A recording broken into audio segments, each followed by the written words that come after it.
Your Excellency Archbishop Ramon Arguelles, Your Excellency Archbishop Aniceto Paciano, beloved brothers and sisters in Christ, I would like to share with you a meditation on the topic, Mary leads us to Christ, the inseparable union of Jesus and Mary. The topic given to me these days, as you can see,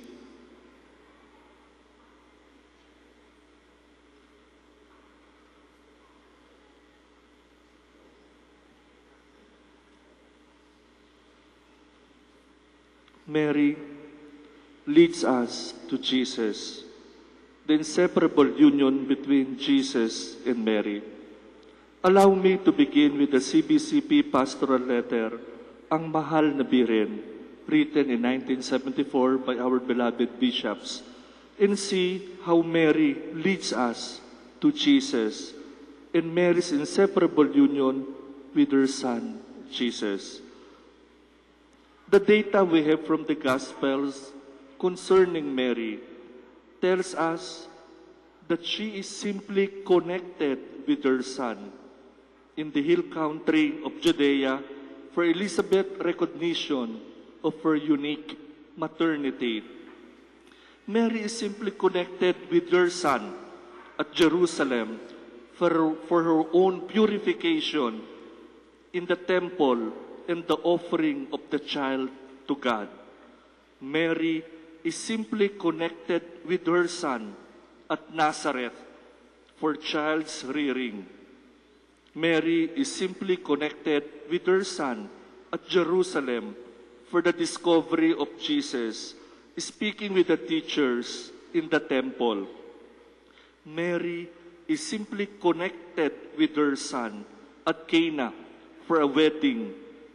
Mary is simply connected with her Son at Jerusalem when Jesus was crucified. Mary is simply connected with her Son when the Holy Spirit comes upon the apostles. This is what the CBCP pastoral letter, Ang Mahal na Birhen, number 28, tells us. The basic data tells us that Mary is simply connected with her Son. We will now see our theme, Mary leads us to Jesus, the inseparable union between Jesus and Mary based on our catechism, the Catechism for Filipino Catholics approved in 1997. We see now Mary's union with Jesus in the Scriptures. Makikita natin pakipag-ugnayan ni Maria sa kanyang anak na si Jesus sa banal na kasulatan, hango sa katekismo na binanggit natin. The Annunciation. Saint Luke describes God's call to the Virgin Mary to become, through the Holy Spirit, by the power of the Holy Spirit, the mother of Jesus, the Son of God. Inilarawan sa atin ni San Lucas ang tawag ng Diyos sa Birhen Maria na maging ina ni Jesus, ang anak ng Diyos, sa pamamagitan ng Espiritu Santo, ang kapangyarihan ng kataas-taasan.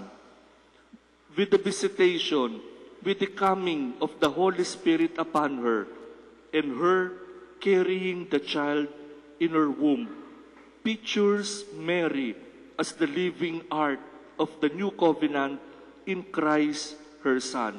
Ang pagbaba ng Espiritu Santo sa kanya at ang pagdadala niya ng sanggol sa kanyang sinapupunan ay nagsasalarawan kay Maria bilang buhay na kaban ng bagong tipan kay Kristo na kanyang anak.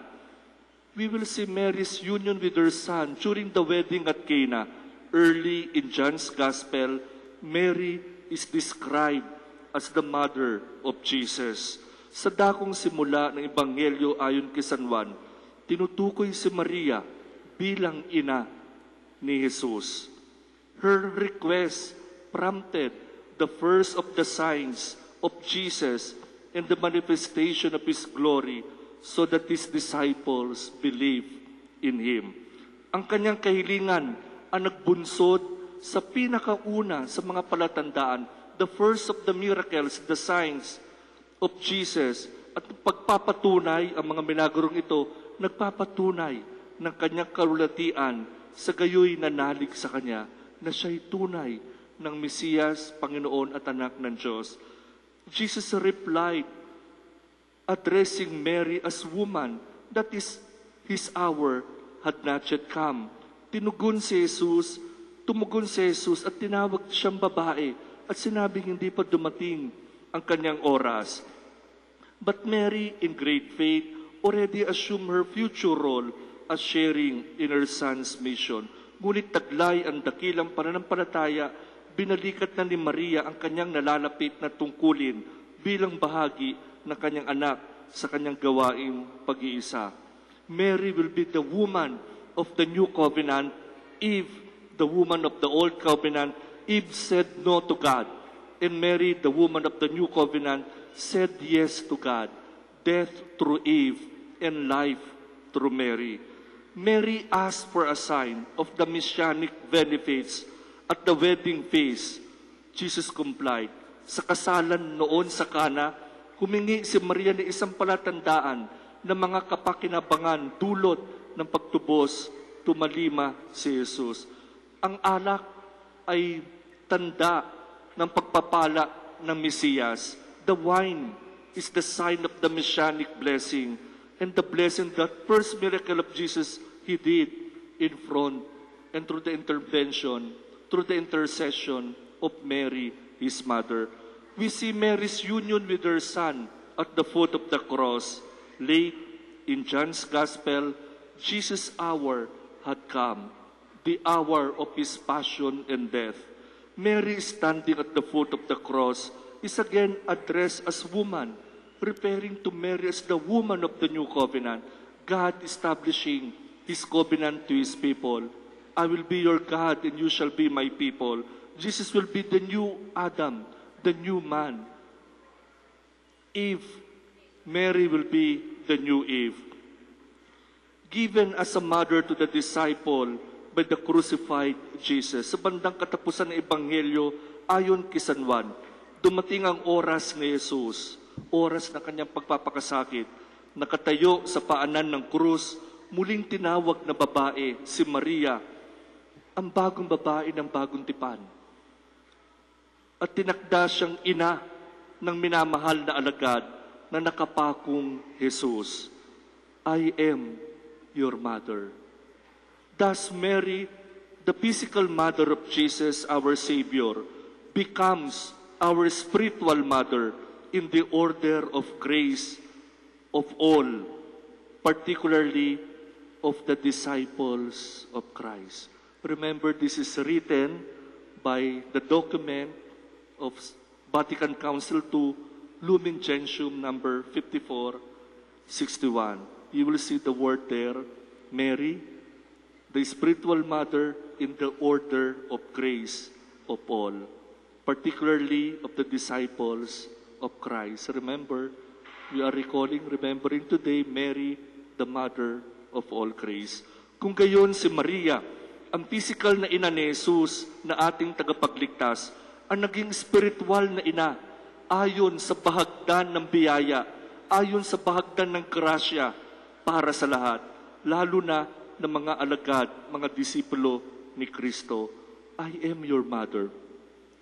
The Vatican Council II, Lumen Gentium number 53 tells us, Mary is clearly the mother of the members of Christ, since she cooperated out of love, so that there might be born in the church the faithful who are members of Christ, their head. Lumen Gentium number 53, quoting Saint Augustine. Maliwanag nga, si Maria ang ina ng mga kaanib ni Kristo, sapagkat nang dahil sa pag-ibig, nakaisa si Maria upang maisilang sa simbahan ang mga sumasampalatayang kasapi ni Kristo na siya nilang pinuno.